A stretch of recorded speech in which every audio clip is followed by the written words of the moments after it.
A lot of people might jump at me with this title. Don't worry, I'll explain all of it so it'll make perfect sense in a second. But for now, welcome back to Kid Taj NBA. We got another video today. This has a lot to do with the game last night. We're going to be talking about the Raptors, especially DeMar DeRozan, and where I think he fits in the Raptors history books. If you enjoyed this video, don't forget to leave that like, comment, an idea down below, an idea for me to use in a video later down the line. I'll consider all ideas. Subscribe if you're new. Hit me up on Twitter. I'll talk to anybody on Twitter about basketball. You can hit me up. I'll be there.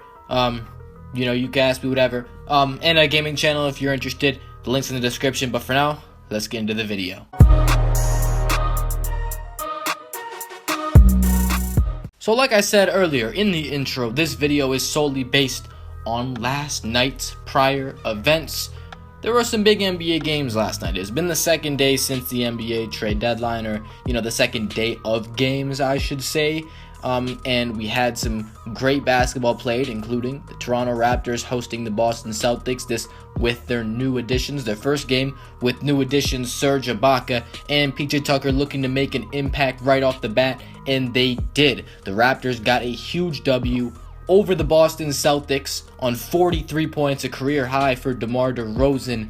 And yeah, it was a huge win because Boston is a team that's been very hot.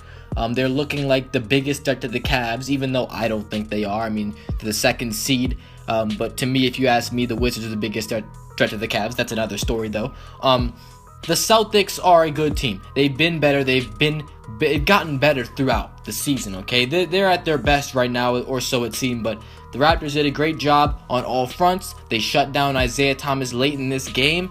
And DeMar DeRozan just took control, and the guy went nuts and honestly did it all by himself, and he's making me make a video, not necessarily about that performance, but we're noticing him. He's done this. This is not the first time DeMar DeRozan's had an outburst like this. I'm not talking about points because I know this is his career high, but he's had several huge games where he's come up big down the stretch. Maybe not the most clutch player in terms of like you're hitting the game-winning shots, but I guess I should rephrase what I'm saying. Basically what I'm saying is DeMar DeRozan is the type of guy that will keep you in a game throughout. I mean, he literally can get you a shot anytime you want. Yes, okay, and then at the end of the fourth quarter, he's not the best guy. In that situation, Kyle Lowry is more fit for those type of moments, but DeMar DeRozan is still fantastic, and he's proving why, as I say in the title, he is the greatest player in Toronto Raptors history. Now, guys, don't overreact to this because it's not what you think it is. A lot of people are saying DeMar DeRozan right now is better than Vince Carter ever was. No, it's not what I'm saying, actually. What I'm saying is that DeMar DeRozan, when his career is over, will go down as the best Raptor in history. He is set on the path to be the best Raptor in NBA history, and he will be the best Raptor in NBA history. Just a better way of rephrasing it is saying that he is the best Raptor in NBA history. We're being premature with it.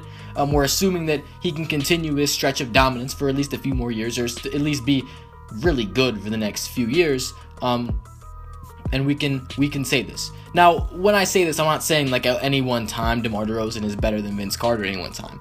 Vince Carter is basically the biggest competition for DeMar anyway, and I've also been quoted as saying that Kyle Lowry is better than DeMar DeRozan. However, when I say this, I'm talking about career-wise. DeMar has spent his entire career in Toronto. He's in his 8th season right now. He will likely play out the rest of his career, or at least the rest of his prime in Toronto after signing that massive deal. I believe, was that last offseason? I don't know. It was either last offseason or the year before, but DeMar DeRozan inked a huge deal with the Toronto Raptors to stay there for a while. They're not letting him go anytime soon, and why would you? When the Raptors are at their best they've ever been, that's another reason why I'm saying DeMar DeRozan. Likely because DeMar DeRozan is going to be a pro basketball star in the city of Toronto that will play there for 10, 12 plus years, and he will be their leading scorer, franchise history. I think he already is. He will lead them in several categories.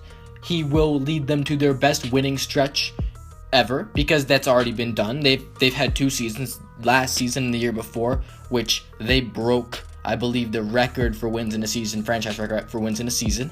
And if you take a look at the playoffs, I know that the Raptors have been known for not being a great playoff team, and that DeMar and Kyle Lowry have been known for, not really showing up to their fullest potential in the playoffs. However, they've gotten to the conference finals. They had never even...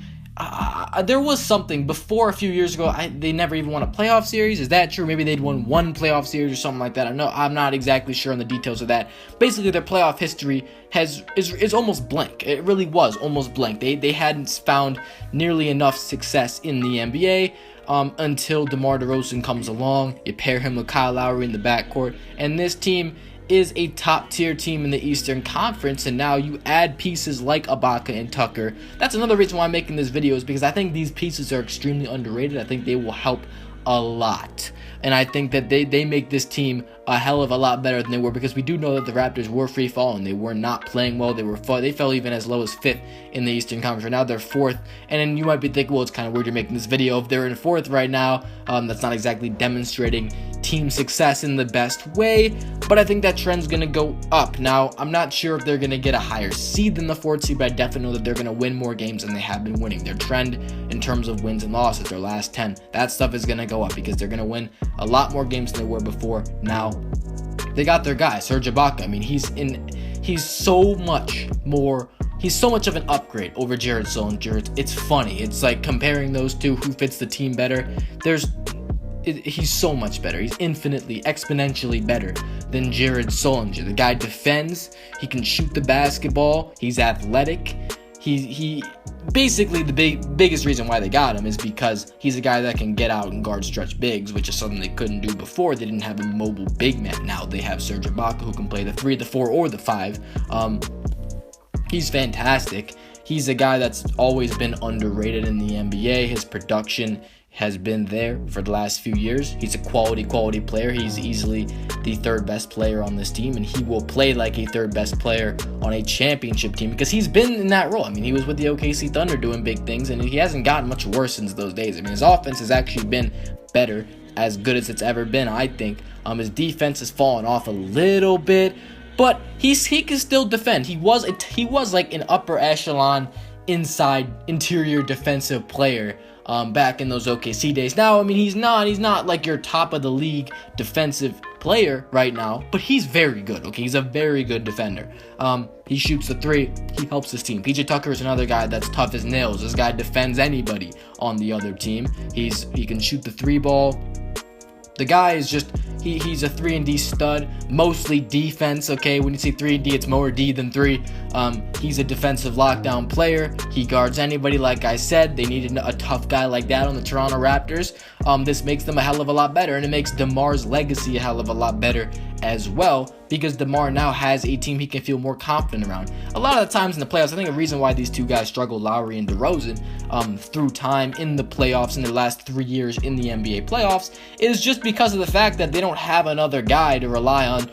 What I'm noticing is a trend that we notice every year in the playoffs. The one-man teams, one-man shows of teams, or teams that only rely on 1 or 2 players, just don't do well. They key in. Other teams will key in. If you have the Rockets or the Thunder this year in the playoffs, the reason why I don't think the Rockets or Thunder will be doing anything this year in the playoffs is because, and maybe the Rockets do more than Thunder, because the Rockets do have better role players, surrounding players for James Harden. They just acquired Lou Williams. It's a great piece for the playoffs. The Thunder, though, for me, I think there's a very high chance to just get swept out of the first round, because I don't think they have nowhere near enough around Russell Westbrook. Teams are going to key in on Russell Westbrook. They'll probably play the Spurs in the first round. That's like the worst team for Russell Westbrook to play, because the Spurs love keying in on superstars. They'll take them down because, like in the playoffs, super teams with 1 superstar, 2 superstars, it's so much harder for those superstars to get going in the playoffs, because the defense is tougher. It's more physical of a game. It's a different animal. We say it every year. Playoffs are a different animal. One thing's performing good in the regular season, but a whole nother thing is performing good in the playoffs, and something that DeMar DeRozan and Kyle Lowry haven't at least gotten used to, and that's because they don't have another guy to rely on. Now they got Serge Ibaka. I think we'll see better playoff performances, also because they've just been there and been in the playoffs longer now. They know what they're going up against now for the last few years, of course, but they got Ibaka to help them out. I expect better performances from Lowry and DeRozan. Another reason for them to, or at least for DeMar DeRozan to extend his legacy, for him to be better. Everybody's going to know his name He's probably the best basketball player in Toronto Raptors history. Will go down as such, okay? And let's talk about what he's doing this season, because I think I gotta put it in perspective. This is his 4th season in a row. He's averaging 20 plus points. He's putting up 28 a game, 5 rebounds, 4 assists. He shoots 47% from the field. Not a 3-point shooter, only 26% from there, not on a high volume of attempts, but 85% of the line. He's really good at getting to the free throw line. His defense is a weaker part of his game, but he's one of those guys. I wouldn't call him a terrible defensive player, like a James Harden, Isaiah Thomas, Kyrie Irving type of player. I'm sorry, I hate calling people out, but when we look at we look at superstars that can't play defense, the first guys to think of are James Harden, Isaiah Thomas, and Kyrie Irving, and even Stephen Curry, guys like that. DeMar DeRozan isn't quite that bad on the defensive end, but he's not a standout defender by any means. He's athletic enough to be a shot blocker at the 2-guard position, and not like we say that very often, but guys that could average more than half a block a game, he doesn't do that. He's not really that active on defense, doesn't really get a lot of steals. He's one of those guys that saves his energy for the offensive end, which doesn't really hurt the team that much because they have hounding defensive players on that team. You really just stick DeRozan on, whichever player out of the 1, the 2, or the 3 is just the least threatening, because Lowry and DeMar Carroll are bulldogs defensively. You just added another one in PJ Tucker to come off the bench, and of course Serge Ibaka will do his thing on the defensive end as well. But DeMar DeRozan, not a great defender, but he doesn't really need to be. His offense speaks for itself. The 28 points on inside the arc shots is one of the most impressive things about it, is the fact that he can just get any shot he wants. That's not a 3. He's not unpredictable. Okay, a lot of times what he's gonna do, and there's just nothing you could do about it. The guy can score in a variety of ways. He's got post-up game. He's got mid-range game. He can attack the basket extremely well. His handles have just developed so much. This guy, he couldn't dribble a few years ago, and he had a lot of turnovers because he was trying to force shots. He could always score the ball. Okay, you look back. I mean, it's not like he ever came in the league without scoring. He could always score the ball, DeMar DeRozan. But his handles have gotten so much better that he's now a dribble pull-up threat. He can get his shot anywhere. He can cross you and hit a shot in your face and stuff like that. To the next level. That he's becoming that guy that, I don't think he's that amazing right now, but over time, he's so consistent that he's going to be known as the guy that was the consistent force for this team. And he's not done. He's 27 years old. He's just entering his prime. He's going to have a few more years like this. And he's going to be in that 20 plus point range for probably the next 3 or 4 or 5 or 6 years, because he's that good. I mean, he's developed that mid-range game so well that he can get that shot anywhere. He can shoot over anybody. He's great. And I think that he's a legend. He's going to be a Toronto legend, at least the best player in Toronto Raptors history over, that period of time. I also should mention Chris Bosh, just for the sake of the Toronto Raptors and best player of all time. I just completely blanked on Chris Bosh. But I think DeMar DeRozan, he will be, yes, Toronto's best player.